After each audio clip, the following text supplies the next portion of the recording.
Assalamualaikum warahmatullahi wabarakatuh. Salam sejahtera bagi kita semua. Salam Om Swastiastu, Namo Buddhaya, salam kebajikan. Pertama-tama yang saya hormati Budian Yulendra Rendrawati selaku PJMK mata kuliah Kehumasan. Yang saya hormati Ibu Umi Farija Baskar selaku dosen Kehumasan. Dan tentunya teman-teman yang saya banggakan. Puja dan puji syukur kita panjatkan kehadirat Allah Subhanahu wa Ta'ala karena telah melimpahkan seluruh rahmat, karunia, dan hidayahnya sehingga kita dapat mendengarkan satu sama lain, terutama yang paling penting mendengarkan apa yang saya sampaikan pada kesempatan kali ini. Tak lupa sholawat serta salam kita sampaikan kepada Nabi Muhammad SAW dan seluruh para sahabatnya. Pada kesempatan kali ini saya akan menyampaikan beberapa urgensi dari Indonesia, yaitu terutama untuk mahasiswa. Dalam pidato kali ini saya akan menyampaikan topik tentang pentingnya self-love. Nah, self-love itu apa? Self-love sendiri menurut bahasa Indonesia yaitu mencintai diri sendiri. Seperti yang kita ketahui bersama, akhir-akhir ini banyak para mahasiswa yang meninggal karena kesehatan mental yang buruk. Ini tidak hanya omongan belaka, tapi ada bukti atau fakta atau survei menunjukkan bahwa banyak mahasiswa yang meninggal atau banyak mahasiswa yang memiliki gangguan mental. Nah, yang pertama saya bahas untuk kesehatan mental. Nah, kesehatan mental di kalangan pelajar ini menjadi isu global yang dialami oleh seluruh negara, saya rasa. Terutama setiap daerah di Indonesia pasti memiliki atau banyak mahasiswanya yang terganggu mentalnya. Nah, menurut saya kesehatan mental para pelajar ini adalah salah satu hal yang sangat amat penting yang harus dijaga agar nantinya seluruh mahasiswa yang nantinya akan memiliki cita-cita dan mimpinya terwujud dengan mulus. Nah, maka dari itu kesehatan mental ini sangat penting dan harus dijaga. Kalau tidak, ya kita tahu sendiri berapa mahasiswa yang terkena gangguan mental karena mengalami stres karena kuliah, karena tugas atau organisasi.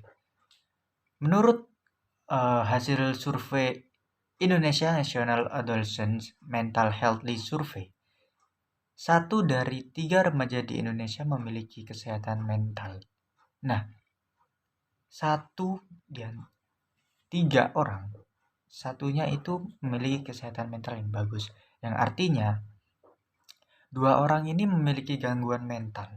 Nah, kondisi tersebut sangat memprihatinkan menurut saya karena masih tergolong sangat tinggi. Nah, kita kulik lebih dalam lagi. Kenapa sih mental mahasiswa itu terganggu?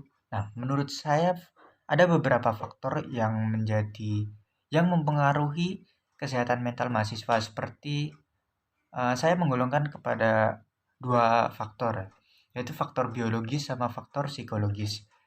Kalau biologis dapat dipengaruhi oleh genetik keluarga, ya, mungkin bisa dari keturunan, dari orang tua, kakek, nenek, atau saudara lainnya. Lalu yang kedua adalah faktor psikologis. Nah, faktor psikologis ini banyak banget pengaruhnya. Seperti contoh, kekerasan dalam keluarga, sosial budaya, mahasiswa tersebut mengalami perundungan. Lalu dalam perkuliahan dia mengalami kesepian. Lalu yang paling saya soroti adalah faktor lingkungan. Nah, di mana faktor lingkungan ini sangat-sangat kalau bisa dikatakan sangat sangat berdampak sekali pada mental mahasiswa. kalau kita bergaul dengan teman yang salah, maka kita akan terbawa ke pengaruh negatif. Sebaliknya, kalau kita bergaul pada teman-teman yang positif, maka tujuan kita akan positif. Nah, faktor lingkungan ini sangat mudah sekali menurut saya.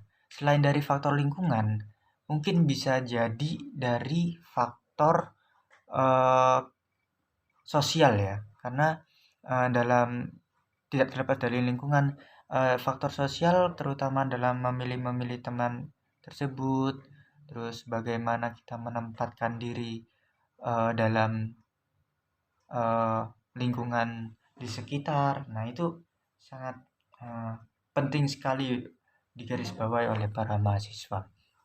Nah, dari faktor-faktor yang saya sebutkan di atas, mahasiswa seharusnya dapat mengambil sisi positif maupun negatif. Namun, eh, ada saja mahasiswa yang masih saja terpengaruh oleh sisi negatifnya. Di mana contoh kalau sisi negatif dari positif ya, ketika kita ikut berorganisasi nih. Nah, kita positifnya kan eh, banyak ya, sangat banyak. Seperti kita relasinya jadi luas, kita dapat public speaking yang bagus, kita dapat eh, meningkatkan value diri kita sendiri. Namun di sisi negatifnya, saya merasa ketika berorganisasi ini kayak dikejar-kejar deadline dan tidak tidak apa ya, dikejar deadline dan tidak bermanfaat gitu. Karena beberapa pandangan kawan-kawan itu kalau berorganisasi itu selalu melaksanakan kerja itu mulu dan juga tanpa ada having fun gitu. Ketika udah deadline mepet, itu harus harus hari ini jadi. Nah, itu menurut saya ada tekanan tersendiri dari mahasiswa tersebut. Nah, itulah salah satu contoh yang harusnya mahasiswa itu eh, banyak eh, mengambil sisi positif dari kegiatan tersebut. Nah, tidak hanya dari organisasi seperti mereka ambil contoh dari tugas, jadwal kuliah yang padat dan tuntutan-tuntutan lainnya. Nah, itu eh, dari tuntutan-tuntutan tersebut kita harus mengambil atau memanage diri kita sendiri agar tidak mengganggu kesehatan mental kita masing-masing. Lalu dengan banyaknya faktor yang menyebabkan terganggunya kesehatan mental para mahasiswa, maka menurut saya penerapan self love ini sangat bermanfaat dan sangat efektif ya. Karena mencintai diri kita sendiri akan membawa kita mencintai diri sendiri akan membawa kita ke masa depan yang lebih baik, karena kan kita memikirkan diri sendiri tanpa harus menyakiti orang lain. Itu yang paling penting. Nah, apa sih uh, manfaat dari kita melakukan self love?